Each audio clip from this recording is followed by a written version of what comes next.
Naši dijaki končajo pri nas z zaključnim izpitom 3-letno izobraževanje. Na to lahko nadgrajujejo svoja znanja v programu +2.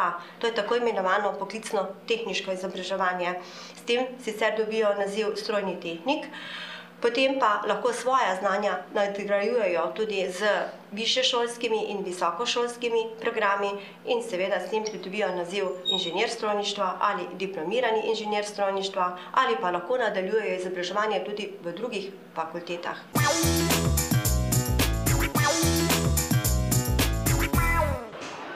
Lej to. Kaj, jahte ali kaj? Ne, a si vedel, da obstaja v Sloveniji podjetje, ki dela orodje za jadrnice in motorne čolne? Ne. Ja, je v Begunjah, tle piše, da je v Begunjah in da se imenuje Seaway in da so dobili že 3 nagrade v zadnjih 5 letih za najlepšo evropsko barko. Noro. Kaj misliš, če bi si šla midva tole malo pogledati, da vidva, kako kaj delajo? Super ideja.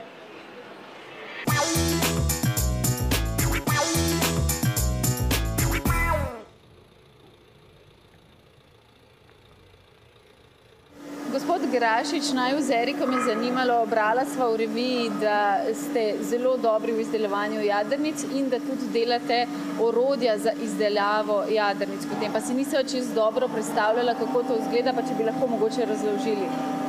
Ja, pri nas začnemo delati, orodje v bistvu se začnejo delati z inženiringom.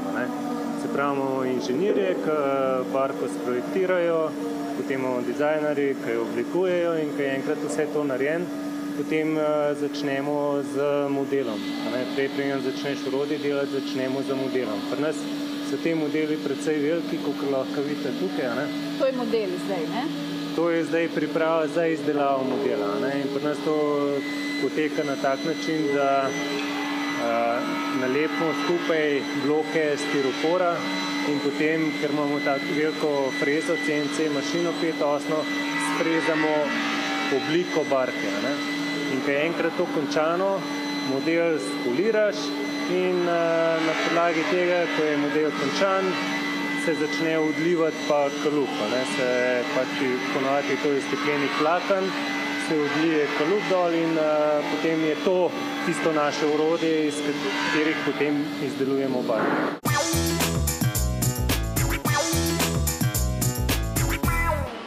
Omenili ste ljubezen do dela, to se pravi, je orodjarstvo postalo nekaj, kar za vas v bistvu predstavlja ljubezen do dela. Ja, veste kako je, lejte, vi, ko boste tale filmček posneli, če ga boste kdaj kasneje kje videli, boste rekli, to je bilo pa takrat, pa takrat. Ko jaz, ko vidim po cesti, se avto pele, pa rečem, aha, ta avto ima pa moj pokrovček za vodo, pa rezervar za vodo, pa to se pravi, en kup enih izdelkov je, kjer sem pustil sled. Naprimer, jaz, ko pridem v trgovino, kjer prodajajo elektromaterial, grem prvo gledati, kaj za ene vtičence prodajajo, pa katera stikala, pa tako naprej. Zato, ker sem praktično za vso slovensko industrijo, to elektroindustrijo delal orodja in istočasno vidim, aha, stvari delajo, orodja delajo, živijo, to se pravi, tisto, kar sem naredil, sem pustil neko sled za sabo. Seveda, veste, na koncu je treba pa poleg tega, da pustiš sled, tudi si zagotoviti svojo koeksistenco. In orodjarstvo je ena od stvari, kjer imamo v bistvu visoko dodano vrednost.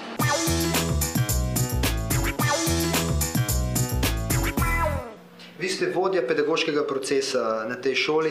Kdo lahko v bistvu vstopi v ta program, oziroma kakšne lastnosti mora imeti dijak, da je potem, recimo temu, dober orodjar? Dijaki morajo uspešno končati osnovno šolo, sicer pa morajo imeti predvsem motorične sposobnosti, sposobnost reševanja tehničnih problemov, morajo biti iznajdljivi, morajo biti ustvarjalni, inovativni in še bi lahko naštevala.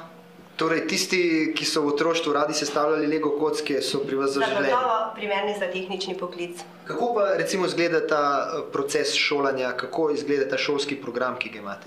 Samo šolanje za poklic orodjarja je troletni, torej traja 3 leta. Sicer pa samo izobraževanje poteka na 3 različne načine. Dijaki imajo teoretični pouk, ki poteka tukaj pri nas na šoli, v teh učilnicah, ki ste jih malo prej lahko pogledali. Praktični pouk poteka pri nas v šolski delavnici. Dijaki pa se tudi izobražujejo v okviru podjetij, torej imamo praktično usposabljanje pri delodajalcu. Svoja znanja pa pridobivajo tudi na druge načine. Lahko ga pridobivajo z ogledi sejmov, lahko tudi z strokovnimi ekskurzijami, svoje znanja črpajo iz realnih delovnih okolij, iz konkretnih poklicnih situacij.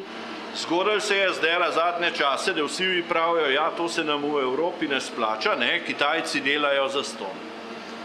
Kitajci delajo za majhne denarje, ampak se že dogaja, da tisti denarji niso nič manjši kot pri nas. Pa ne samo to, tle je še drug velik moment. Namreč orodje potrebuje potem tudi vzdrževanje.